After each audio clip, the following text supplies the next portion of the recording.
Welcome to the show, David. I'm so excited to have you here because I have it on good authority. You don't do this very often.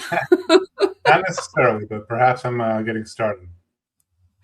I hope so. I hope so. I feel like what you do and the message that you have to share in the world requires conversations like this one. And I'm so thrilled to have you here joining us here on Beyond Chronic Burnout today.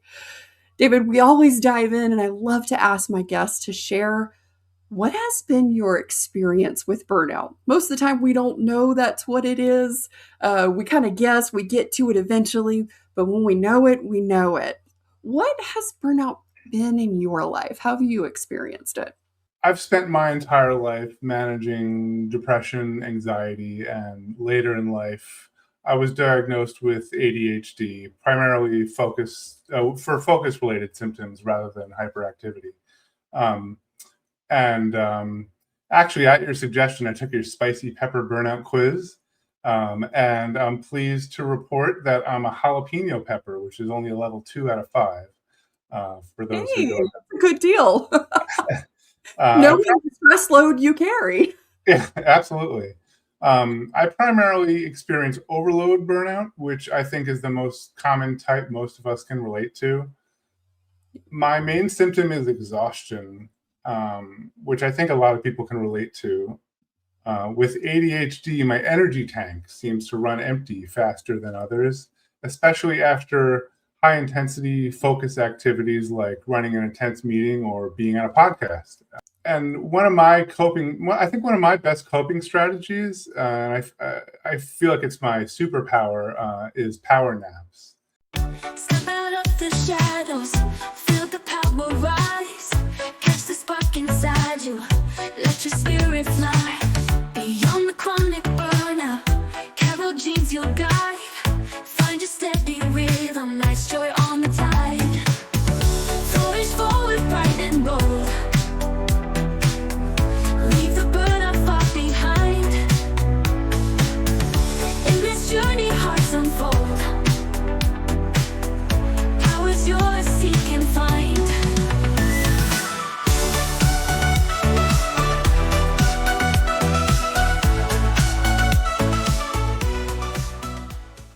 I Do can tell more about this. I can fall asleep within 5 minutes at any time, and I feel fortunate to work remotely from home.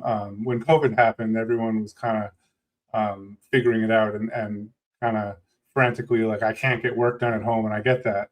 I was in year 13 of working from home when COVID hit, so I was pretty used to it by then. Yeah, so a 15 to 20 minute power nap, always with an alarm, for me works and refills my energy tank and gets me ready for the next round of work. So I kind of start my day, have lunch, take a little nap, and it's like day two is started. It's like completely starting over, which is I think it's all about finding out what works for you. Whether it's going outside and breathing in some fresh air. We're all stuck inside working, and I don't have any children. I have a dog, so I would understand why that would lead to exhaustion for many people. Um, but for me, it's the exhaustion of getting things done and wanting to always exceed and have the best representation and quality product. But so I think that gets a little tiring sometimes, having a little perfectionism and. So other strategies help too, like regular exercise. I typically go to the gym in the morning. I'm the guy that is there 5 a.m. when the place opens before work, eating and getting to sleep early, so that I can do that. Healthy eating habits, staying hydrated, and keeping a routine sleep schedule. But so another thing that is kind of burnout related, and ADHD, is forgetfulness, and it's something I deal with constantly. And trying to keep everything in your head, I feel like kind of leads to burnout. Definitely, Yeah, definitely that cognitive load gets a little much, and I can say, as an ADHDer, also as a woman in perimenopause, the memory part can be challenging. yeah. So for me, I rely on calendars and lists for both work and personal life. Um, If I forgot, if we need more peanut butter, I add it to the grocery list. My dog needs to take her medication on the first of every month. That's a recurring calendar event. Someone mentions a movie while I'm out with friends, I'll text it to myself. My mind tends to focus on what's right in front of me at that moment. So staying like organized like this for me has been crucial. And again, it's just another thing I've found that works. Um, Are there any particular apps or tools that you use to help you sort of manage those calendars? Is there like, I know some people use different scheduling things. Is there anything that you found, or you just kind of stick with the general Outlook or um, Google Calendar? I'm an Android guy, so Same. I use Google Keep. I find that is where I've tried every to do list for work.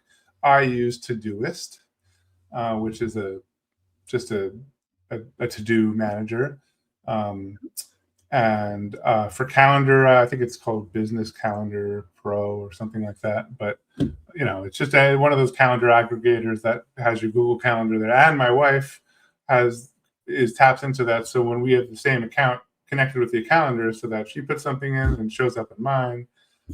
So Nice. we're all on the same page. It's been a lifesaver. So, David, I'm curious. You said one of the big indicators for you is the exhaustion, Mm-hmm. and some of it was like the memory part. And I know there's a lot of different factors that come in with exhaustion. I'm curious, how does exhaustion feel in your body? Are there things that you notice about exhaustion physically for you? Oh yeah, I'm just drained, and it's like I just ran a marathon. Um, Mm, Honestly, it's like work is over, and I could just go to sleep for the day. Um, I don't want to do that. not a power Um, nap, but a no, no, good no. solid. Yeah, I'm asleep. I could just be done. But that's Yeah. not very fun and not really what I'm looking to do. I think I would be remiss in also saying that medication for me has Mhm. been critical for both Yeah. depression, anxiety, and ADHD. And it's a long road to figuring out what works and what doesn't work. And I feel fortunate to, for many years now, have found combination of things that works for me. That and combined with everything else I said is kind of the recipe for success for me. I love you have your map of your wheelhouse, right? Of these are the things that really bring in the well-being and the optimum steady state where I Mhm. can navigate. Do you have some sort of markers for yourself so that you have things that you pay attention to? You're like, okay, so when these things start happening in my world, or I start feeling or thinking this way, I need to pay attention because maybe I'm slipping into burnout, or these are some things that I notice that I pay attention to very quickly. Mhm. I think for me, I may tend towards negativity or anxiety, worrying about stuff that really isn't necessary. I wouldn't know anything about that. Yeah, right. I'm just kind of irrational when you look back on things, and it's like, well, that's kind of irrational. But in the moment when you're feeling just overloaded, um, it's hard to think rationally sometimes. And I think in those moments, it's really hard. But in those moments, mindfulness is really key, especially if you've already kind of taken the time to identify these things. And when you're not in that moment, you can, say, okay, well, when I was kind of feeling that way, I didn't need to be.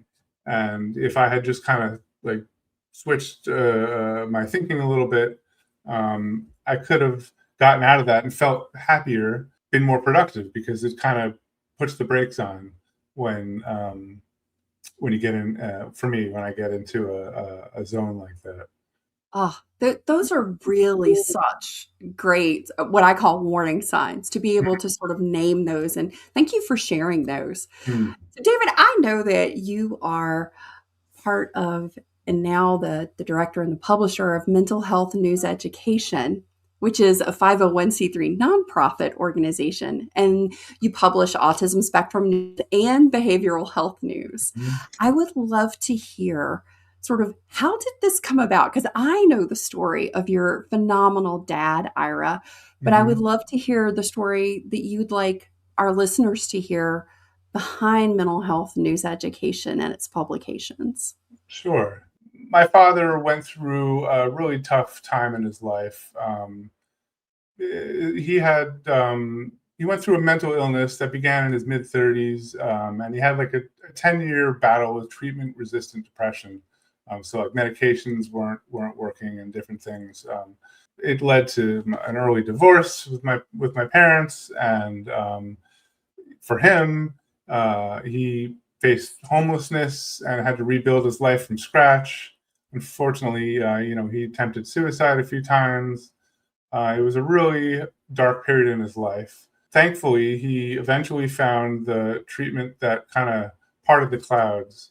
And for him, it was actually ECT, and which is something often used for people with schizophrenia. He didn't have that, but and there's some stigma around that. But for him, it was kind of just what worked. In his recovery, he had a supported apartment in White Plains, New York, and well, the way he tells the story is that he was kind of just living in this apartment for a little while, and he felt angry, and he felt angry because he didn't know about a lot of the supports and services that were in the community available to people going through what he was. Like the local clubhouse down the street where you can meet with other people that are going through similar things, or this training program where you can learn. I mean, this was back a long time ago, like, the Microsoft suite of tools on the computer, things like that. So he decided to start a little newsletter, which was at that time he called it Mental Health News. And the mission was to connect people with lived experience with the resources in the community, and to provide clear science-based information on treatment options, coping strategies, and again, like quality community resources. Jumping forward, he met with a lot of leaders in the New York's metro area and got their buy-in. They loved his story. He's a very personable guy. So it grew and grew, and he's formed a nonprofit.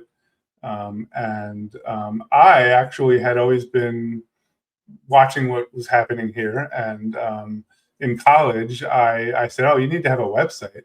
And I had always dabbled in that kind of thing as a kid, so I helped him with that.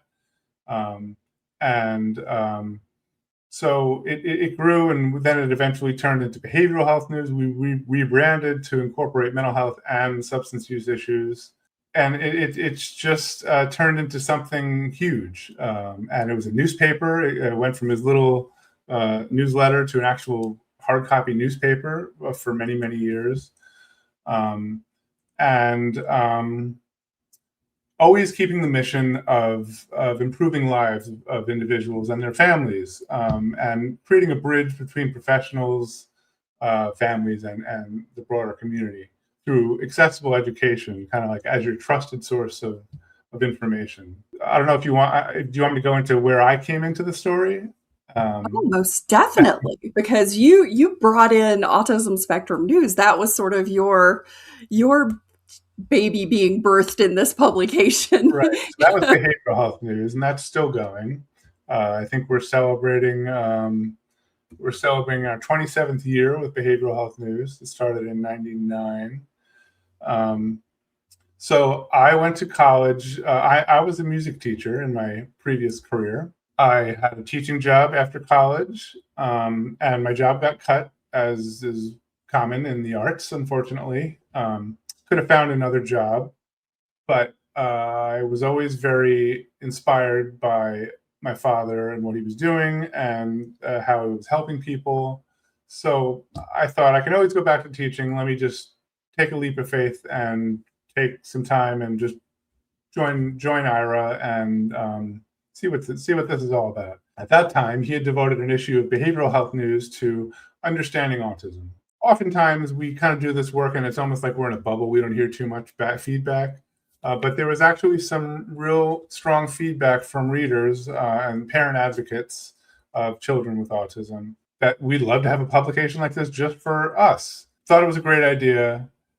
We actually spent about a year driving around the Northeast to meet with leaders in autism science and treatment. And that actually formed our current editorial board, and which has grown since then. But just leaders to find out was something like that even necessary? Was it needed? Because why get into something if it's not? And what we found was, especially this was in 2008 or so, what was missing at that time was an evidence-based resource that really took efforts to make sure that only safe and effective information was promoted. There's a lot, there remains to this day, but it seemed even more prevalent back then, a lot of harmful treatments and like snake oil salesmen preying on helpless families that are looking to try anything and willing to spend whatever money they have, when we've learned that early intervention with safe treatments and just supports and individualized interventions is really important.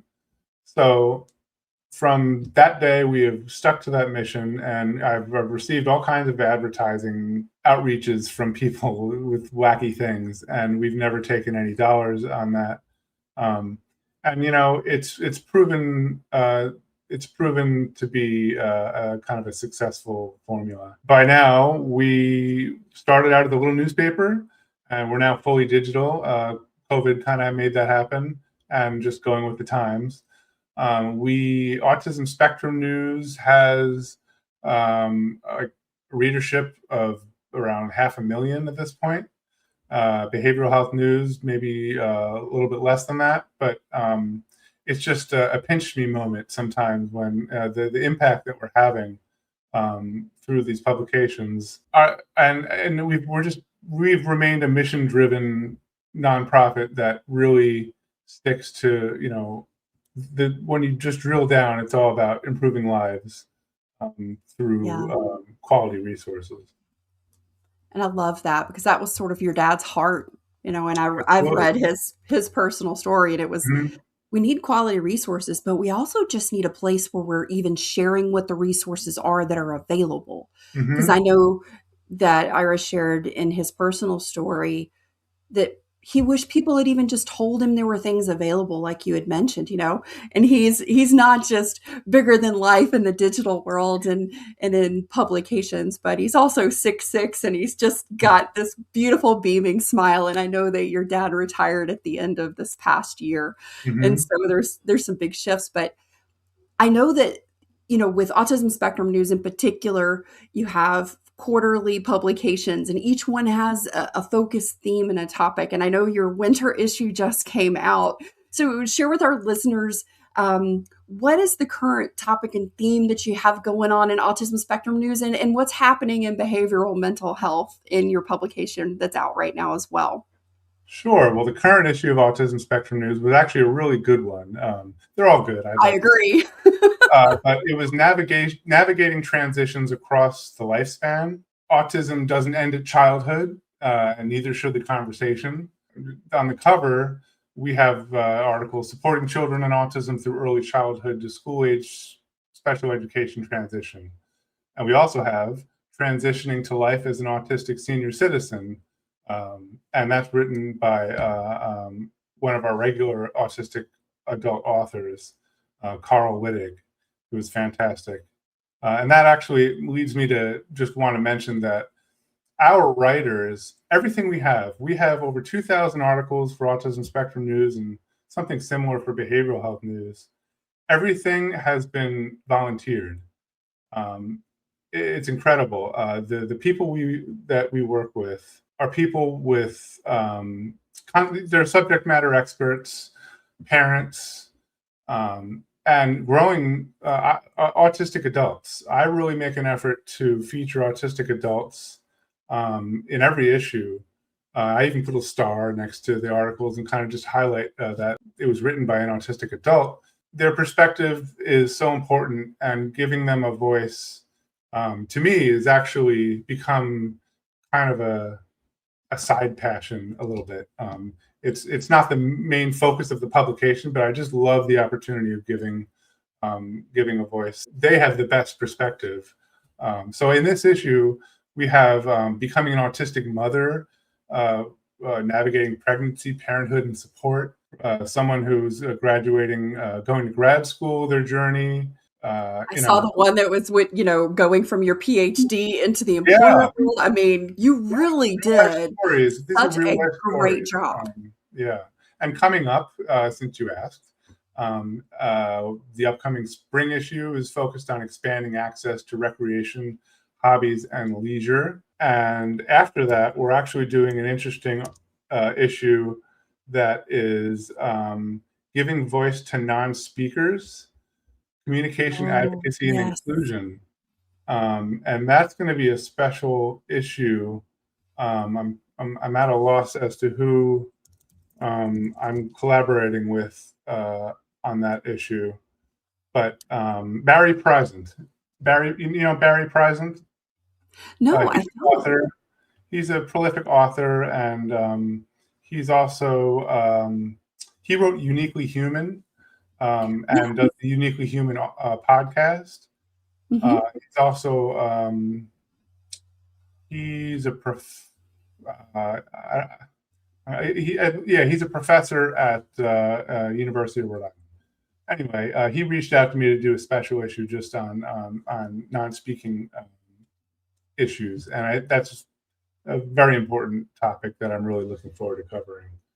Oh, well, I may have to make sure you get connected with Dr. Scott Frassard, who has this fabulous project that he started. He's another one of my great autistic professional friends, and he's doing a initiative based on the paperclip project, the red Mm-hmm. paperclip, Okay. and he is trading up to get AAC devices Oh, to okay. gift to other autistics. So because he's very passionate about this as well, so we'll have to make sure I get you guys connected. Yeah, absolutely. I would love that. And just to speak about behavioral health news, the current issue was focused on workforce development and innovation, which is something there's a workforce crisis happening in behavioral health, with especially with people wanting to do remote work more and more. Well, direct human services requires you to be there in person. And that's just one of the many difficulties.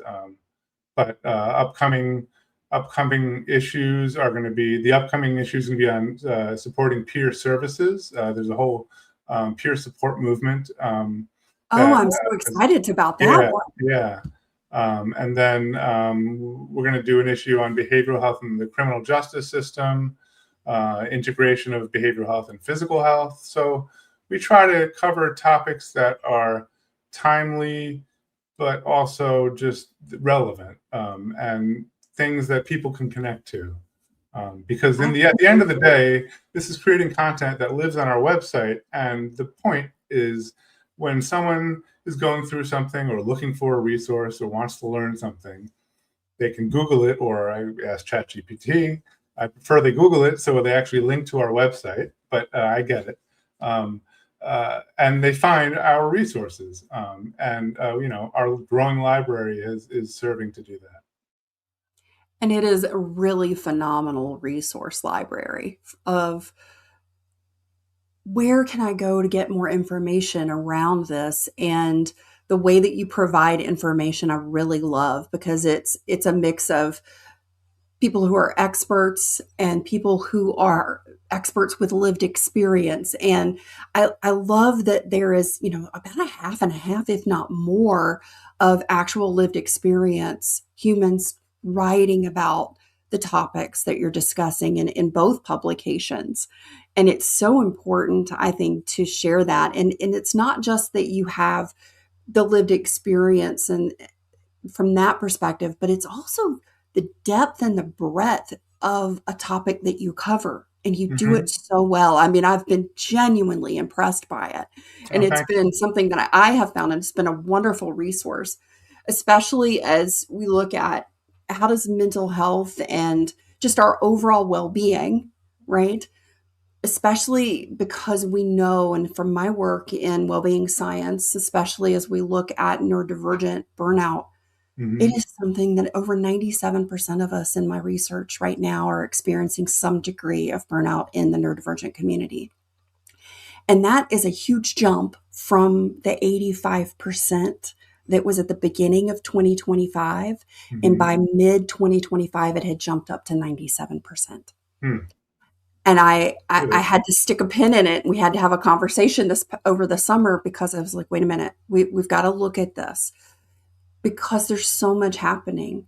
And the resources that your publications provide are truly, truly something that is life-giving. And I know your dad has a master's in social work and been licensed and practiced. And, that is part of his journey in the narrative. So that part of the publication is that things are really researched. This isn't just some airy-fairy woo-woo stuff that people are pulling together. You've got some good concrete science in there.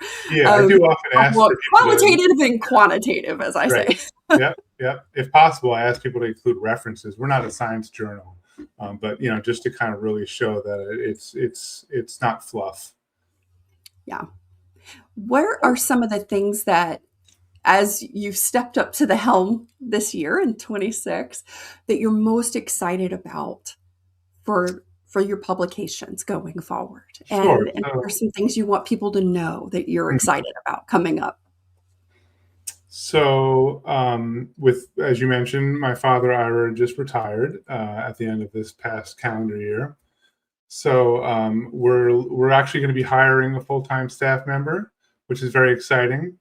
And that will enable us to do more, but not just more, also different. I want to redo our websites. They're a little aged, make them a little more interactive and exciting to look at. They're functional, but want to get more into video content, educational webinars. We already do a bunch of that with behavioral health news. We work a lot with the New York State Office of Mental Health. We just did a roundtable series on maternal mental health and reducing stigma, and that was really a great project. Things like that, more collaborations. This will allow me to get out of my chair, and because I find it difficult at the moment to kind of branch out, but I'm looking forward to the opportunity to attend some more events and collaborate more with other people, like I mentioned.